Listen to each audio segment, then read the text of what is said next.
ఆ దేవాత దేవుణ్ణి స్తుతి ఆరాధించుకుందాం. తండ్రి వందనం, తండ్రి స్తోత్రం, క్రీస్తువ వందనం, క్రీస్తువ స్తోత్రం, పరిశుద్ధాత్మ వందనం, పరిశుద్ధాత్మ స్తోత్రం, ప్రియేక దేవ వందనం, ప్రియేక దేవ స్తోత్రం. క్రీస్తునాథుని యందు ప్రియమైనటువంటి సహోదరి సహోదరులారా, ఈరోజు మనము ఆలకించినటువంటి వాక్యము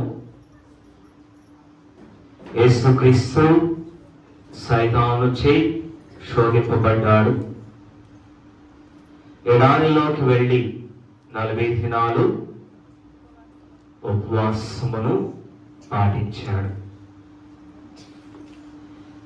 ఈరోజు మనము చదువుకున్నటువంటి వాక్యములో మనకి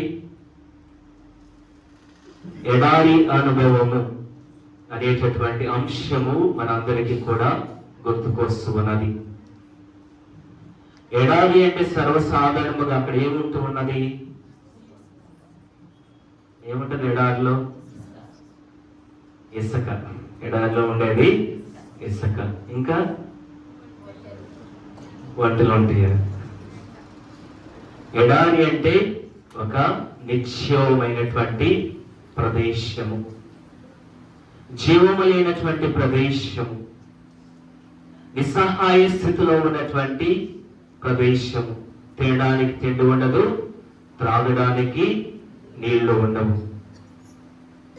మరి ఇక్కడ మనము చదువుకున్నట్లయితే ఇక్కడ యేసుక్రీస్తు ప్రభువు ఎడారి ప్రాంతానికి వెళ్ళి ఉన్నాడు.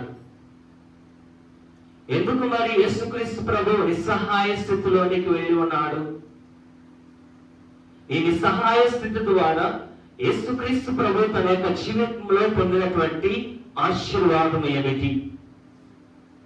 మనం పరిశుద్ధ గ్రంథంలో కూడా మనము చదువుకున్నట్లయితే ఈ ఎడారి అనుభూతి అనేది దైవ ఆశీర్వాదానికి తొలిమెట్టు అని మనకి పరిశుద్ధ గ్రంథము చాలా చక్కగా వివరిస్తూ ఉన్నది. మనము ఈ యొక్క ఎడారి అనేది ఒక పరీక్షకు, దేవుని యొక్క శిక్షణకు, దైవానుభూతి పొందడానికి, దేవుని యొక్క ఆశీర్వాదము పొందడానికి ఒక గమ్యస్థలముగా, చిహ్నముగా, సంకేతముగా ఈ ఎడారి అనేది ఉన్నది అని మనకు అర్థమవుతున్నది. ప్రియమైనటువంటి సహోదరి సహోదరులారా, మొట్టమొదటిగా ఈ అనుభూతిని మోషే ప్రవక్త తన యొక్క జీవితంలో పొందుతూ ఉన్నాడు. మోషే తన యొక్క జీవితాన్ని ఎంతో సుఖ వైభోగాలను అనుభవిస్తూ తన యొక్క జీవితాన్ని రాజకుమారుడుగా జీవిస్తూ ఉన్నాడు. కానీ ఒక తప్పు తన యొక్క జీవితంలో చేస్తూ ఉన్నాడు. ఒక రోజున తన యొక్క స్వదేశీయులు ఏం చేస్తూ ఉన్నారు, హెబ్రేయులు ఏం చేస్తూ ఉన్నారు అని చూడడానికి, పరిశీలించడానికి అక్కడికి వెళ్ళినప్పుడు వారి యొక్క జీవితము బానిసత్వముతో కొట్టుమిట్టాడుతూ ఉన్నది. ఒక మనిషిగా వారికి గుర్తింపు లేదు. అక్కడ ఉన్నటువంటి ఐగుప్తీయులు ఒక హెబ్రీయుడిని కొట్టడము సహించలేక వెంటనే ఏం చేస్తూ ఉన్నాడు ఇతడు? మోషే ఆ ఐగుప్తులను పట్టి చంపి ఆ ఇసుకలో కప్పి పెడుతూ ఉన్నాడు. మనం చదువుకుందాము నిర్గమకాండము 2వ అధ్యాయము 11వ వచనం నుంచి 12వ వచనం వరకు. నిర్గమకాండము 2వ అధ్యాయము 11వ వచనం నుంచి 12వ వచనం వరకు. మోషే పెరిగి పెద్దవాడైన పిదప ఒకసారి స్వదేశీయులను చూడబోయెను. వారు బానిసలై బండబారిన బ్రతుకులను ఈడ్చుటను కన్నులారా చూచెను. అప్పుడు ఐగుప్తు దేశుడు ఒకడు తన దేశుడైన హెబ్రీయును కొట్టుటను మోషే చూచెను. అతడు చుట్టూను పరికరించెను. కనుచూపు మేర లోపల ఎవరునూ లేరు. వెంటనే మోషే ఆ ఐగుప్తు దేశుడి మీద పడి వారిని చంపి ఇసుకలో పాతిపెట్టెను. ఈ విషయము ఐగుప్తు రాజుడైనటువంటి ఫరో రాజుకు ఈ విషయము తెలిసినది. అయితే మోషేను చంపుతాడు అని విషయాన్ని గ్రహించి మోషే ఎక్కడికి పరిగెడుతూ ఉన్నాడు, పారిపోతూ ఉన్నాడు? మిథ్యాను దేశమునకు పారిపోతూ ఉన్నాడు. నిర్గమాకాండము 2వ అధ్యాయము 16వ వచనం ఒకసారి చదువుకుందాము. ఫరో రాజు విషయమును వినెను, అతడు మోషేకు మరణశిక్షను విధించడు వాడే, కానీ మోషే మిథ్యాను దేశమునకు పారిపోయాను. రాజుగా ఉన్నటువంటి మోషే యొక్క ఐగుప్తు దేశంలో ఉన్నటువంటి ఒక వ్యక్తిని చంపి తన యొక్క జీవితాన్ని కాపాడడం కోసం ఎక్కడికి పారిపోతూ ఉన్నాడు? మిథ్యానునకు పారిపోతూ ఉన్నాడు. మిథ్యానునకు పారిపోయి అక్కడ మరి 40 సంవత్సరాలు ఆయన గొర్రెల కాపరిగా పనిచేస్తూ ఉన్నాడు. అక్కడ ఎవరిని కలుస్తూ ఉన్నాడు? రఘువేలు అనేటటువంటి వ్యక్తిని కలుస్తూ ఉన్నాడు. మరి తన కుమార్తె అయినటువంటి సిప్పోరాను ఆయన వివాహము చేసుకొని గోష్యము అనేటటువంటి కుమారుడిని ఆయన కంటూ ఉన్నాడు. అయితే ఇక్కడ మోషే తన మామయ్య అయినటువంటి రఘువేలుతో ఎన్ని సంవత్సరాలు గొర్రెల కాపరిగా అక్కడ ఉంటూ ఉన్నాడు? మిథ్యాను దేశంలో 40 సంవత్సరాలు ఆయన ఉంటూ ఉన్నాడు. ఒక రాజుగా ఎన్నో వైభోగాలు పొందినటువంటి వ్యక్తి ఆ ప్రాంతమును, ఐగుప్తు ప్రాంతమును విడనాడి మిథ్యాను దేశంలో ఎడారి అనేటటువంటి ప్రాంతానికి వెళ్ళి 40 సంవత్సరాలు ఒక కఠినమైనటువంటి శిక్షణను దేవుడు అతనిని ఒక నాయకుడిగా ఏర్పాటు చేసుకోవడానికి ఎన్ని సంవత్సరాలు పడుతూ ఉన్నది? 40 సంవత్సరాలు పడుతూ ఉన్నది. ప్రేమైనటువంటి సహోదరి సహోదరులారా, అలాగే మనము అపొస్తలుల చర్యలు, అపొస్తలుల కార్యములు 7వ అధ్యాయము 30వ వచనం ఒకసారి చదువుకుందాము. అపొస్తలుల కార్యములు 7వ అధ్యాయము 30వ వచనము. అపొస్తలుల కార్యములు 7వ అధ్యాయము 30వ వచనము. 40 సంవత్సరములు గడిచిన తరువాత ఒకనాడు సీనాయి పర్వతపు ఎడారి యందు మండుచున్న పొదలు మోషేకు ఒక దేవదూత కనబడెను. ఇక్కడ ఎన్ని సంవత్సరాలు మోషే తన యొక్క జీవితంలో ఆ యొక్క తరిపితో దేవుని యొక్క శిక్షణను ఆయన పొందుతూ ఉన్నాడు. 40 సంవత్సరాలు పొందిన తరువాత దైవ ప్రత్యక్షతను, దైవానుభూతిని, దైవ దర్శనాన్ని ఆయన తన యొక్క జీవితంలో అనుభవిస్తూ ఉన్నాడు. అంటే రాష్ట్రీయ వైభోగములను అనుభవించినటువంటి యొక్క మనిషి తన యొక్క జీవితంలో ఒంటరితనాన్ని, నిస్సహాయ స్థితిని, తన యొక్క జీవితంలో దేవుడి మీద ఆధారపడేటటువంటి ఆ యొక్క స్థితిలో ఆయన చేరుకుని ఉన్నాడు. ఎప్పుడైతే నిస్సహాయ స్థితిలో ఉన్నాడో అప్పుడే దేవుడు తన యొక్క దర్శనాన్ని యొక్క మోషేకి ఇస్తూ ఉన్నాడు. మనము నిర్గమాకాండము 3వ అధ్యాయము 4వ వచనము 5వ వచనం ఒకసారి చదువుకుందాము. నిర్గమాకాండము 3వ అధ్యాయము 4వ వచనము 5వ వచనము. ఆ విధముగా పొదను పరిశీలించుటకై ముందుకు వచ్చుచున్నటువంటి మోషేను చూచి యావే పొద నడుము నుండి మోషే మోషే అని పిలిచెను. అతడు చిత్తము ప్రభువు అనెను. దేవుడు దగ్గరకు రాకము, చెప్పులు విడువము, నీవు నిలుచున్న తావు పవిత్ర భూమి సుమ అని చెప్పి ఉన్నాడు.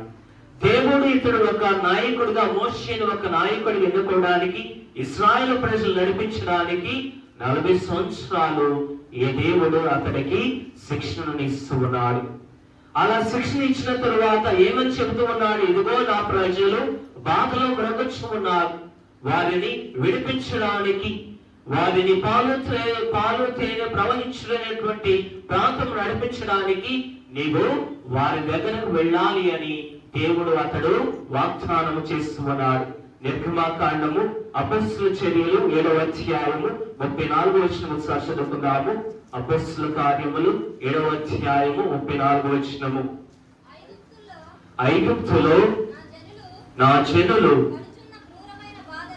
పడుచున్న క్రూరమైన బాధలను నేను చూచితిని, వారి మొర నాకు వినబడినది కనుక వారిని రక్షించుటకు నేను దిగి వచ్చి రమ్ము, నేను నిన్ను ఐగుప్తునకు పంపెదను అని పలికెను. అపోస్తలుల కార్యములు 7వ అధ్యాయము 36వ వచనము కూడా మరొకసారి చదువుకుందాము.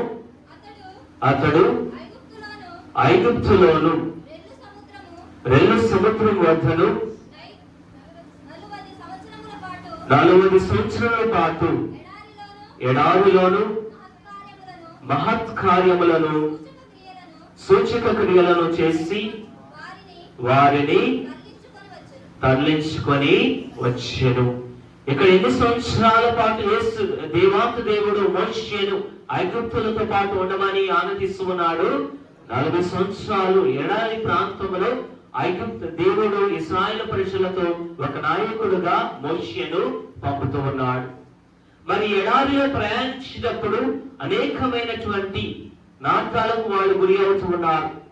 ఎడారి ప్రాంతంలో వారికి తినడానికి తిండి లేదు, త్రాగడానికి నీరు లేవు. అటువంటి సమయంలో ఇశ్రాయేలు ప్రజలు ఎవరిని శపిస్తున్నారు? మోషేని. వాళ్ళందరూ కూడా మోషే పైన నిందలు మోపుతూ ఉన్నారు, మోషేని వాళ్ళు శపిస్తున్నారు. అటువంటి సమయంలో కూడా దేవుడు వారిని విడనాడకుండా ఈ యొక్క అరణ్య ప్రాంతంలో వారికి ఏమి నేర్పిస్తున్నాడు? ఇశ్రాయేలు ప్రజలకు దేవునికి విధేయత ఏ విధముగా చూపించాలి, వినయం అంటే ఏమిటి, దేవుని ఆజ్ఞలను ఏ విధముగా మనం పాటించాలో అనేటటువంటి విషయాలను దేవుడు వారందరికీ కూడా నేర్పిస్తున్నాడు. ద్వితీయోపదేశ కాండము 8వ అధ్యాయము 2వ వచనం ఒకసారి చదువుకుందాము. ద్వితీయోపదేశ కాండము 8వ అధ్యాయము 2వ వచనము. ప్రభువు ఈ 40 ఏండ్లు మేము ఎడారిలో నడిపించుటను జ్ఞప్తికి తెచ్చుకొనడు, మీకు వినయము నేర్పుటకు, మీ హృదయములను పరీక్షించుటకు, మీరు తన ఆజ్ఞలను పాటించలో లేదో తెలుసుకొనుటకు ఆయన ఈ పైనము ఉపయోగించుకొనెను.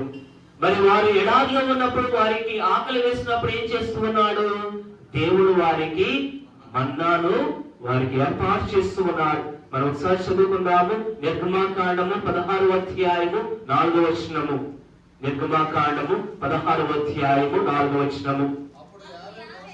అప్పుడు యావే మోషేతో, ఇదిగో నేను ఆకాశం నుండి వారికి ఆహారమును కురిపించును, ప్రతిదినము ఈ ప్రజలు వెలుపలకు వెళ్లి ఏనాటి భక్తులను ఆనాటికే సమకూర్చవలెను. ఆకలితో ఉన్నటువంటి ఇశ్రాయేలు ప్రజలకు దేవుడు ఏమి ఏర్పాటు చేసుకున్నాడు? ఎడారిలో ఉన్నటువంటి ప్రజలకి మన్నాను, భోజనము తినడానికి భోజనాన్ని వారికి సమకూరుస్తూ ఉన్నాడు. అలాగే వారికి అరణ్య ప్రాంతంలో ఉన్నప్పుడు వారికి నడిచేటటువంటి సమయంలో వారి కాలికి ఎటువంటి దెబ్బ తగలకుండా, మరి వారి బట్టలు ధరించడానికి వారి బట్టలు మార్చిపోకుండా కూడా దేవుడు వారిని కాచి కాపాడినట్లుగా మనకి ద్వితీయోపదేశ కాండము 8వ అధ్యాయము 4వ వచనంలో రాయబడుతున్నది. చదువుకుందాం ఒకసారి. ద్వితీయోపదేశ కాండము 8వ అధ్యాయము 4వ వచనము. ఆ 40 ఏండ్లు వారి బట్టలు చిరిగిపోలేదు, నీ కాళ్లకు బొబ్బలెక్కలేదు. ఏం చేస్తున్నాడు? వారి ఎడారి ప్రాంతంలో కూడా వారిని దేవుడు తన యొక్క ఆశీర్వాదమును, దాని యొక్క కృపను ఎల్లవేళల వారిని కంటికి రెప్పలాగా కాచి కాపాడుతున్నాడు. అలాగే ఈ ఎడారిలో వాళ్ళు ప్రయాణించడం ద్వారా వాళ్ళు నేర్చుకునేటువంటి సత్యం ఏమిటి? ఎల్లవేళలా ఎప్పుడును మనము నిస్సహాయ స్థితిలో ఉన్నా గాని మనము దేవుని మీద ఆధారపడాలి అనేటటువంటి ఒక సత్యాన్ని వారి యొక్క జీవితంలో వారు నేర్చుకుని ఉన్నారు. ప్రియమైనటువంటి సహోదరి సహోదరులారా, అలాగే నిర్గమాకాండము 13వ అధ్యాయం 21వ వచనంలో కూడా మనం చదువుకున్నట్లయితే దేవుడు వారికి ఏ విధముగా సహాయపడ్డాడో మనకి అక్కడ రాయబడుతున్నది. పగలు దారి చూపేటటువంటి మేఘ స్తంభములాగా, రాత్రి వేళ వెలుగునిచ్చినటువంటి అగ్ని స్తంభములాగా దేవుడు వారికి మార్గచూపరి అయి ఉన్నాడు అని పరిశుద్ధ గ్రంథము మనకి తెలుపుతూ ఉన్నది. ఒకసారి చదువుకుందాము. నిర్గమాకాండము 13వ అధ్యాయం 21వ వచనము. పగలు దారి చూపు మేఘ స్తంభముగా, రాత్రి వెలుగునిచ్చు అగ్ని స్తంభముగా ప్రభు ఇశ్రాయేలీయుల ముందు నడిచెను. దేవుడు నడిపింపునకు లోబడేలాగా దేవుడు వారికి శిక్షణను ఇస్తున్నాడు. ఎడారి అనుభవం, ఎడారి ప్రయాణం అంటే దేవుడు తన యొక్క శిక్షణను ఇచ్చేటటువంటి సమయం అని మనందరము కూడా గ్రహించాలి. అలాగే ఏలియా ప్రవక్త కూడా తన యొక్క అనుభూతి, ఎడారి అనుభూతిని మనందరికీ కూడా తెలియజేస్తున్నాడు. ఏలియా విషయంలో దేవుని యొక్క అద్భుతాలు ఆయన స్వయాన చూస్తూ ఉన్నాడు. అక్కడున్నటువంటి కార్మెలు కొండపైన దేవుడు మహా గొప్ప కార్యమును చేస్తున్నాడు. దేవుడు ఏం చేస్తున్నాడు? అక్కడ బాలు దేవతలు కొలిచేటటువంటి ఆ యొక్క దేవతలు, అలాగే ఇశ్రాయేలు ప్రజలు కొలిచేటటువంటి యావే దేవుడు, వారందరూ కూడా ఒక సవాలుకి పాలవుతూ ఉన్నారు. ఏలియా ప్రవక్త బాలు దేవతలు కొలిచేటటువంటి వారితో ఈ విధముగా చెబుతూ ఉన్నాడు, మీ దేవుడు నిజమైనటువంటి దేవుడు అయితే ఈ సవాల్లో మీరందరూ కూడా గెలవాలి. ఏంటి ఆ సవాలు? మనందరము కూడా ఒక ఆవుని మనము చంపి దానిని ముక్కలు ముక్కలుగా కోసి అక్కడ కట్టెలో పరిచి దాని మీద ఆ యొక్క మాంసమును మనం పెడదాం. ఏ దేవుడైతే వచ్చి ఈ యొక్క మాంసమును మరి అగ్నితో కాల్చి వేస్తారో వాళ్ళే నిజమైనటువంటి దేవుడు అని ఒక సవాలు ఇచ్చినప్పుడు అక్కడ ఉన్నటువంటి బాలు దేవతలు ఏం చేస్తున్నారు? పొద్దు నుంచి సాయంత్రం వరకు వాళ్ళు కొలిచేటటువంటి దేవతలందరినీ మొక్కి ఆరాధిస్తున్నారు. కానీ ఏ దేవతను వచ్చి వారిని రక్షించలేదు. అక్కడ ఉన్నటువంటి మాంసమును దహనము చేయలేదు. మరి ఏలియా ప్రవక్త ఏం చేస్తున్నాడు? అక్కడ సాయంత్రము బలిపీఠము దగ్గరకు వచ్చి యావే దేవుడు ప్రార్థించగా అక్కడ ఉన్నటువంటి మాంసానికి పైనుంచి ఆకాశము నుంచి ఒక అగ్ని అక్కడికి వచ్చి ఆ యొక్క మాంసమును దహనము చేస్తూ ఉన్నది. అది ఎరిగినటువంటి యెజబెలు రాణి ఏం చేస్తున్నది? ఏలియాను చంపడానికి ఆమె నిశ్చయించుకొని ఏలియాను పట్టుకోవడానికి ఆమె ఎన్నో ప్రయత్నాలు చేస్తూ ఉన్నది. ఇది తెలిసినటువంటి ఏలియా ప్రవక్త తన యొక్క ప్రాణాలను కాపాడుకోవడానికి ఆయన అక్కడి నుంచి పారిపోతూ ఉన్నాడు. మనం ఒకసారి చదువుకుందాము. మొదటి రాసుల గ్రంథము 19వ అధ్యాయము 4వ వచనము. మొదటి రాసుల గ్రంథము 19వ అధ్యాయము 4వ వచనము. తానొక్కడే అరణ్యమున ఒకరోజు ప్రయాణము సాగించెను. ఆ అడవిలో ఒక రేవు చెట్టు కింద కూర్చుండి ప్రాణములను విడవగోరెను. ప్రభు, ఈ బాధలు ఇక చాలు, నా ప్రాణములను తీసుకొనుము అని దేవుని దగ్గర ఆయన ప్రాధాన్యపడుతూ ఉన్నారు. అటువంటి సమయంలో ఒక దేవదూత ప్రత్యక్షమై అతడికి తినడానికి రొట్టెనిచ్చి త్రాగడానికి నీళ్ళనిచ్చి, ఇదిగో నీవు హేరోబు పర్వతమునకు ప్రయాణమవును అని ఆజ్ఞాపిస్తూ ఉన్నది. మనము మొదటి రాసుల గ్రంథము 19వ అధ్యాయము 8వ వచనం ఒకసారి చదువుకుందాము. ఏలియా లేచి రొట్టె తిని నీళ్లు త్రాగెను. ఆహారపు బలముతో 40 రోజులు నడిచి దేవుని కొండ అయిన హోరేబునకు చేరుకునేను.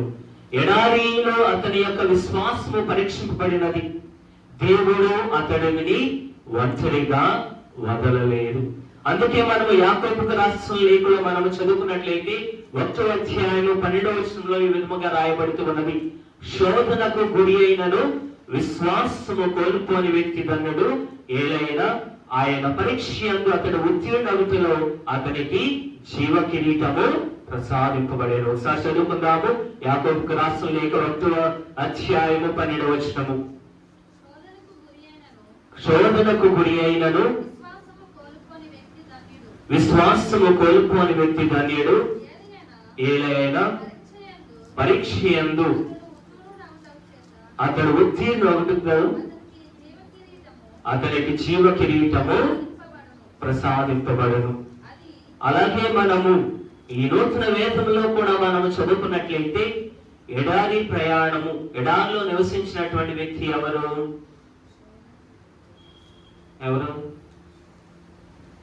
ఎడారిలో నివసించినటువంటి వ్యక్తి ఎవరు? నూతన నిబంధనలు బాప్తిస్మా యోహాను. ఆయన ఎక్కడ నివసిస్తూ ఉన్నాడు? ఎడారిలో ఆయన నివసిస్తూ ఉన్నాడు. మనం ఒకసారి చదువుకుందాము. లూకాసు సువార్త 3వ అధ్యాయము 2వ వచనము. లూకాసు సువార్త 3వ అధ్యాయము 2వ వచనము.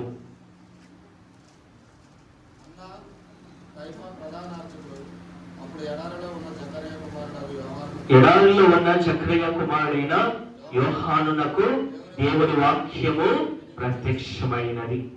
ఎడారిలో ఏం చేస్తున్నాడు బాప్తిస్మ యోహాను? ప్రభుని మార్గాన్ని ఆయన సిద్ధము చేస్తూ ఉన్నాడు. ఆయన ఒక ప్రవక్తగా గొప్ప గౌరవాన్ని పొందుతూ ఉన్నాడు. అతడు యేసుక్రీస్తుకి ఎక్కడ బాప్తిస్మాన్ని ఇస్తూ ఉన్నాడు? ఎడారిలో ఆయన బాప్తిస్మము యేసుక్రీస్తు ప్రభువుకి ఇస్తూ ఉన్నాడు. అలాగే యేసుక్రీస్తు ప్రభువుకి గురించి ఇచ్చినటువంటి సాక్ష్యం ఏమిటి? బాప్తిస్మ యోహాను, ఇదిగో సర్వేశ్వరుని గొర్రెపిల్ల, లోకము యొక్క పాపములను పరిహరించు ప్రభు అన్నటువంటి సత్యాన్ని బాప్తిస్మ యోహాను మనందరికీ కూడా తెలియజేస్తూ ఉన్నాడు. మన కొరకై, మన పాపముల కొరకై మరణించబోయేది యేసుక్రీస్తు ప్రభువు అని తెలియజేసినది బాప్తిస్మ యోహాను. అందుకే యేసుక్రీస్తు ప్రభువు కూడా బాప్తిస్మ యోహాను గురించి చెప్పినటువంటి సత్యం ఏమిటి? మనం మత్తయి సువార్త 11వ అధ్యాయము 11వ వచనంలో మనం చదువుకున్నట్లయితే, స్త్రీలలో పుట్టినటువంటి వారిలో బాప్తిస్మ యోహాను కంటే గొప్పవాడు ఎవడునూ లేడు అని అక్కడ గొప్పగా ఈ యొక్క బాప్తిస్మ యోహాను గురించి తెలియజేస్తూ ఉన్నాడు. మత్తయి సువార్త 11వ అధ్యాయము 11వ వచనం ఒకసారి చదువుకుందాము. మానవులందరిలో బాప్తిస్మ యోహాను కంటే అధికుడగు వాడు ఎవడునూ పుట్టలేదు అని మీతో నిశ్చయముగా చెప్పుచున్నాను. ఇక్కడ మనము చదువుకున్నట్లయితే మరి బాప్తిస్మ యోహాను కూడా ఎడారి అనుభూతి ద్వారా దేవునికి దగ్గరగా తన యొక్క జీవితాన్ని జీవిస్తూ ఉన్నాడు. దేవునితో మాట్లాడుతూ ఉన్నాడు. అందుకే బాప్తిస్మ యోహాను అంటే దేవుని యొక్క స్వరము అని మనకి పరిశుద్ధ గ్రంథము తెలియజేస్తూ ఉన్నది.